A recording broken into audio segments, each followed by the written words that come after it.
میرے گھر والے کہنے لگے کھانا چھوڑ دیں پہلے اس کی بات سن لے. میں نے کہا پتر کیا ہوا, کسی نے مارا ہے کسی استاد نے؟ کہنے لگے نہیں حضرت, گھر فون کیا تھا تو میری اماں اور ابا کی لڑائی ہو رہی ہے.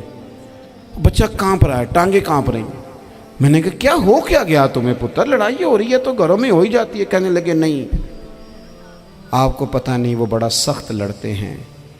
میرے والد جب میری والدہ کو مارنے کے لیے آگے بڑھتے ہیں تو ہم سارے چار پنجوں کے نیچے چھپ جاتے ہیں, ہمیں خوف آتا ہے, وہ منظر خطرناک ہوتا ہے. یہ کون تکلیف دے رہا ہے اپنے بچوں کو؟ یہاں بیٹھے ہمارے ہاں میلوں دور رہتے تھے اس کے گھر والے, تو وہ تکلیف میں تھا, تو گھر میں کیا کیفیت ہوگی؟ اگر حوصلہ ہو, صبر ہو, قناعت ہو, اللہ کے دیے ہوئے تھوڑے رزق پر ہمیں راضی رہنا آتا ہو, ہمارے گھروں میں سکون آئے, اطمینان آئے, ہم جو زندگی بڑی خوشی خوشی گزار سکتے ہیں. ہمارے مزاجوں کا لالچ, ہماری طبیعتوں کی بے راہ روی, ہماری جھوٹی انا کا بت, ان ساری چیزوں کو ختم کر دیتا ہے. اپنی زندگی کے اندر اگر ہم وہ کردار اپنے بچوں کو دیں جس کردار میں موبائل بھی ہو, جس میں گاڑی بھی ہو, جس میں پیسے بھی لا کے ابا دراز میں رکھتا ہو, لیکن والد کا گھر میں مصلی بھی موجود ہو, اس کی کوئی تسبیح بھی ہو, وہ یہ بھی کہتا ہو کہ خدا نے اپنے فضل سے آج 5,000 دیا ہے تو اس میں 1,000 غریبوں کا بھی ہے, اس میں تھوڑا سا میں نے اللہ کی رضا کے لیے بھی رکھا ہے. اگر کوئی مشکل آ جائے تو وہ باپ اور ماں کو صبر کرتا ہوا دیکھتے ہوں. اگر ایک باپ کر بات کرے تو دوسرا برداشت کرتا ہو. خدا را اپنی اولادوں کو اس اذیت کا شکار نہ کرو. اپنے گھروں کے اندر وہ خودداری, وہ پیار, وہ وقار, وہ محبت, وہ انداز. آپ تھکے ہوئے ہیں کوئی شک نہیں, آپ بہت سارے مسائل کا باہر شکار ہوں گے کوئی شک نہیں, لیکن آپ باہر سے تھک کے آئے ہیں. اور اگر آپ باہر اپنی فیکٹری کے مالک ہیں اور دفتر کے بڑے ہیں تو گھر میں بھی تو آپ بڑے ہیں نا.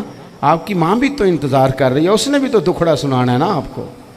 آپ یہ دیکھیے کہ آپ کے بچے بھی تو انتظار کر رہے ہیں, وہ چاہتے ہیں کہ ابا آ کے بیٹھیں تو ہم ان کے سینے پہ چڑھ کے تھوڑا کھیلیں. آپ کی اہلیہ منتظر ہیں. کچھ باتیں بیوی کسی اور سے نہیں کہہ سکتی, صرف اپنے شوہر سے کہتی ہے, لیکن وہ تو آتے ہی جلال میں آ گئے صاحب. وہ کہنے لگے تو بڑی نالائق ہے, میں تھکا ماندہ آیا ہوں اور تو نے مجھے کہانی سنا دی ہے.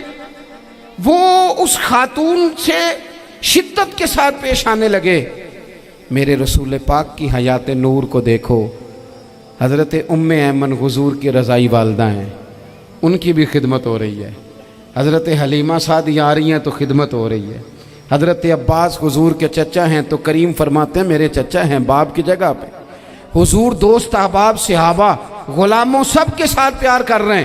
9 ازواج مطہرات ہیں گھر کے اندر, اور کیفیت یہ ہے کہ حضور صرف ان کی ضرورتوں کا ہی خیال نہیں کرتے, خواہشات کا ہی خیال نہیں کرتے, بلکہ میرے کریم کا طریقہ یہ ہے کہ کوئی بندہ آج بول کیا رہا ہے, وہ کہاں کھڑا ہے آج, اس کے جملے کس طرح کے ہیں, اس کا لہجہ کس طرح کا ہو گیا ہے اور اسے ٹھیک کیسے کرنا ہے.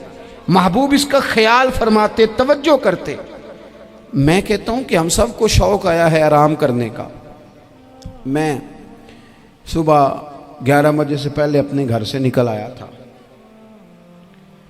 اور یہ وقت آ گیا ہے اور رات کو خدا جانے کس وقت گھر پہنچنا ہے. کئی دفعہ کیفیت یہ ہوتی ہے کہ گاڑی سے اترتے ہیں تو پھر دل کرتا ہے کہ کوئی اٹھا کے چلائے نہ کبھی. اس کے باوجود بہت سارے لوگ ناراض رہتے ہیں کہ ہم سے مل کے نہیں گئے, فوٹو نہیں کھنچوا کے گئے, فلانی جگہ چائے نہیں پی کے گئے. یہ تسلسل ہے. لیکن میں جتنا مرضی تھکا ماندہ گھر جاؤں گا نا, کبھی ایسا نہیں ہوا کہ میں گھر جاؤں تو بڑی ٹینشن میں جاؤں. میری گھر والی ایک دن مجھ سے کہنے لگی آپ نے کبھی نہیں کہا کہ میں تھکا ہوا آیا. بندہ تھک بھی تو جاتا ہی ہے نا, کبھی کہاں کرے نا. میں نے اسے کہا پتہ کیوں نہیں کہتا, اس لیے نہیں کہتا کہ میں نہیں چاہتا کہ میرے بچے یہ کہیں کہ ہم نے دین نہیں پڑھنا, ہمارا باپ تو بڑی مشکل میں ہے. ہم اپنے کام کے بارے میں اپنے گھر میں شکوے کرتے ہیں. آپ کسی بچے سے پوچھ لیں کون سا کام کرنا ہے, کہ اندر جڑا ابا جی کر دے رہے ہیں وہ نہیں کرنا. کیوں کہ ابا جی ہر روز تو کہتے ہیں میں بڑا الجھ گیا ہوں, یہ کام بڑا مشکل ہے. میں چاہتا ہوں کہ میں اپنے بچوں کو یہ بتاؤں کہ پتر میں تو جدھر جاتا ہوں پھول ہی پھول ہیں. میں تو جدھر سے گزرتا ہوں محبت ہی محبت ہے، میں تو جدھر سے دیکھتا ہوں دعائیں ہی ملتی ہیں، تاکہ ان کا شوق پیدا ہو۔ میرے عزیز، آپ تھوڑا سا دل بڑا کریں۔ اگر آپ ایک کی وجہ سے پورا گھر سکون میں آ جاتا ہے تو آپ دل بڑا کیوں نہیں کرتے؟ جگہ ڈھونڈتے ہیں بس مجھے کوئی تنگ نہ کرے، کوئی میری باپ ماں بدولت کو کوئی پریشان نہ کرے۔ بخاری شریف سنیے۔